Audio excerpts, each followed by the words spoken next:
Hi, and very good afternoon. On the back of the video I done earlier on this morning, I've got a bit more information as to how the EU is going to implement a response to Donald Trump's tariffs that he put out in the Rose Garden yesterday at the White House. So it seems from what I can gather, not only are they considering the legal framework with regards to the ACI, which is the Anti-Coercion Instrument Tool, which is part of the EU's broader strategy to enhance its economic resistance and promote fair trade policies globally. It underscores the EU's commitment to protecting its sovereignty and securing equitable treatment in international trade and investment restrictions. So I'll tell you a little bit more about that, but I'm sure if you do a Google search on the ACI, you'll find out what that is, and it's a very powerful tool. And then they're not going to go straight away, to the bit which would hurt America, which would be the retaliation mechanism. They're going to try the diplomatic engagement first. So the retaliation mechanism, I'll just read this to you.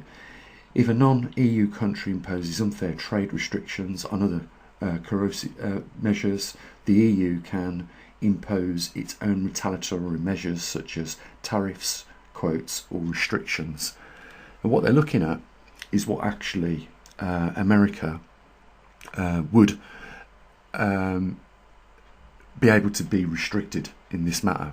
And of course, this guy will be going to the United States next week to negotiate with the senior establishment over in the United States.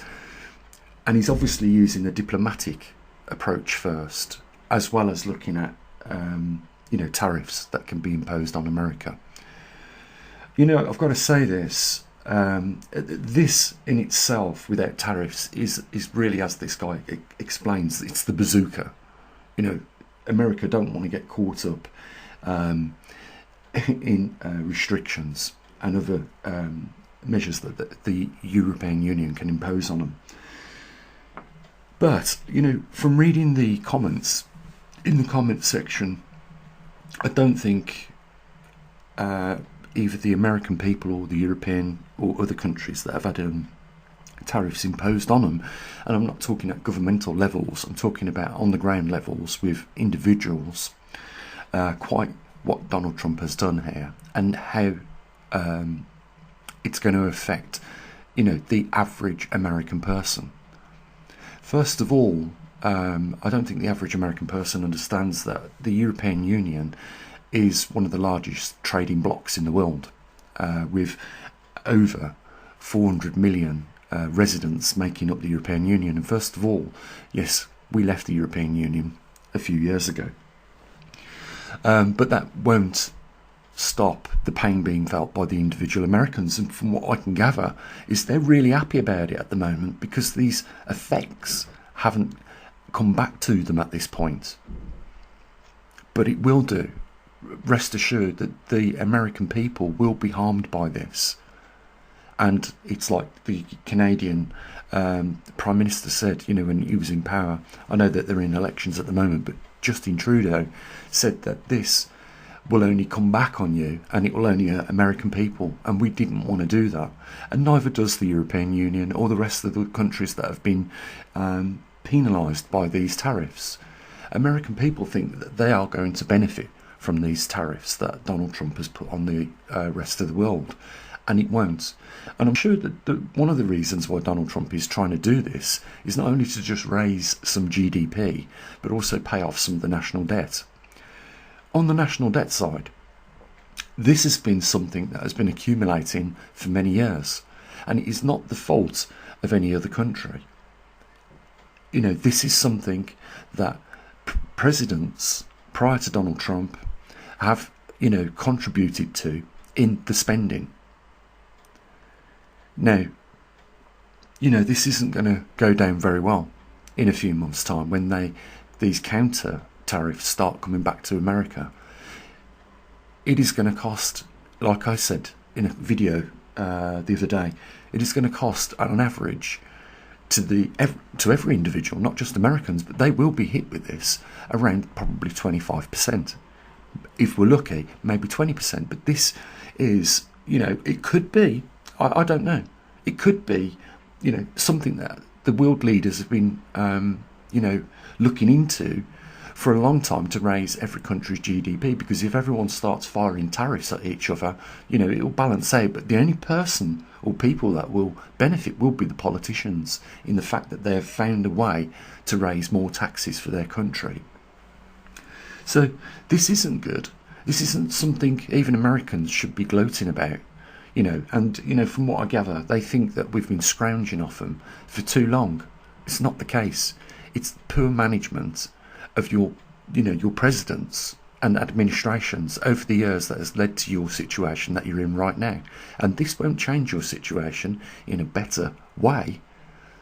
If you really think about it and look into this, it's going to make your lives much harder.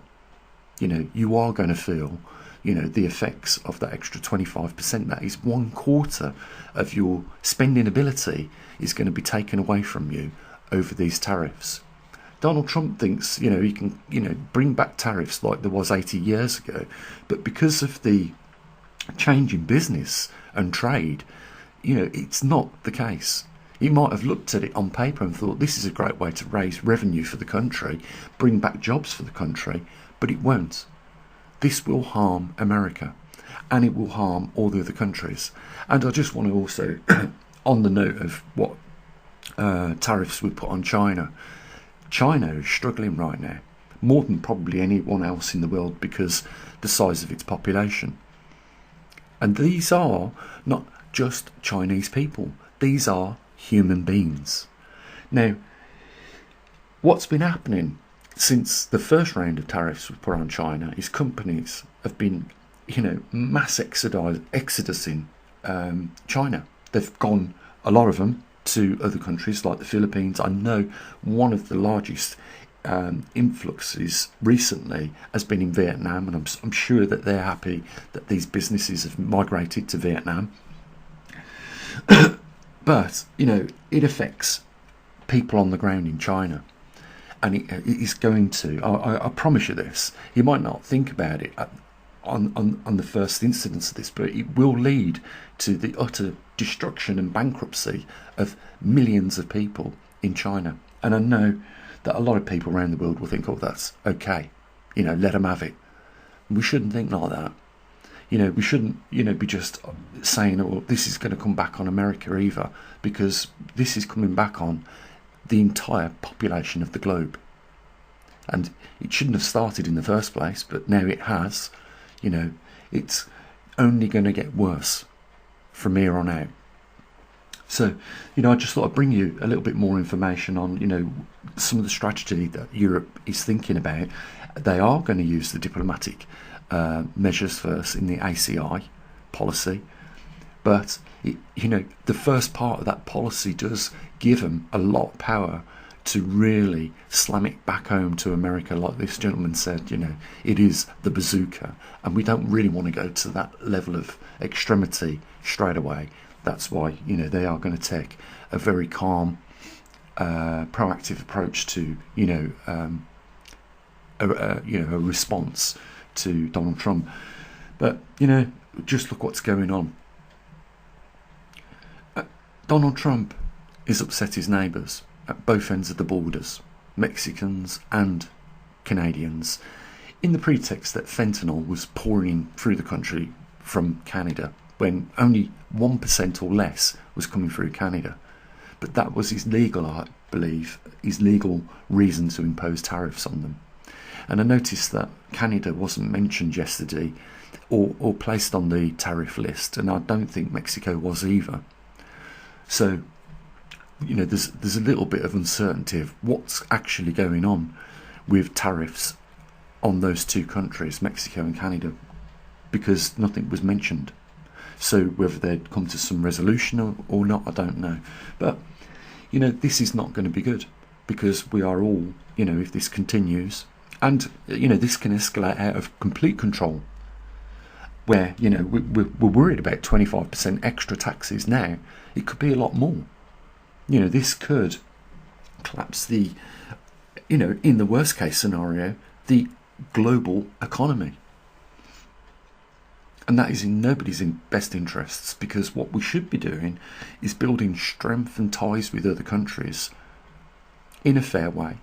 And I know that Americans are going to say, well, you've been putting tariffs on us for so long, but I just want to explain something again, because I did use an analogy of a relationship where it didn't matter whether you was married to a woman or a man or a guy, you know, a man. But if we look at the GDP of America, I think it's around 28 trillion, and we compare that to, say, somewhere like the UK, where it's 4 trillion. How is it fair to impose a 10% tariff on the UK just because we impose a 10% tariff on America? And think about this. If you was in the relationship with that person and they was earning £28,000 a year and you was earning £4,000 a year, would it be fair for you to put 50% of the cost of the bills in the household? Or would it be fairer if the person that was earning the 28,000, you know, put a little bit more? And, you know, this is the, you know, Donald Trump's argument for NATO as well, in the same way. You know, countries with less GDP just simply can't afford to spend what the United States does on its military. Anyhow, I thought I'd give you my little update on this. You know, it's taken the world by shock, I know that. You know, I bet you there was millions and millions of people watching Donald Trump in his speech yesterday, where he was delivering the cost of these tariffs. You know, I just will say this. We do import a lot of cars to America from Europe and the UK. I know it's going to affect here in the UK, you know, the luxury car industry, the McLarens, the Rolls Royces, the Aston Martins, you know, just to name a few. But in Europe, it will affect companies like Mercedes, Audi, Volkswagen, you know, Porsche, Ferraris. Now, can you imagine, you know, a 25% tariff on a Ferrari that costs £1 million? That 25% tariff will knock the value of that car up to £1.25 million. So an extra £250,000 tariff on that car alone. Is that fair? On the consumer? Is it fair on the manufacturer? And this is some of the concerns that companies in Europe and other countries around the world are actually, you know, looking at and seeing why this is such a catastrophe, what has happened. So, you know, just to take a few things away from this, it won't benefit Americans and it won't benefit anybody else. So, that's my take. You know, guys, you have an amazing day. Link down there if you want to help support us. We'll be back tomorrow with the latest pole shift update for you. And, you know, enjoy your day. Bye for now.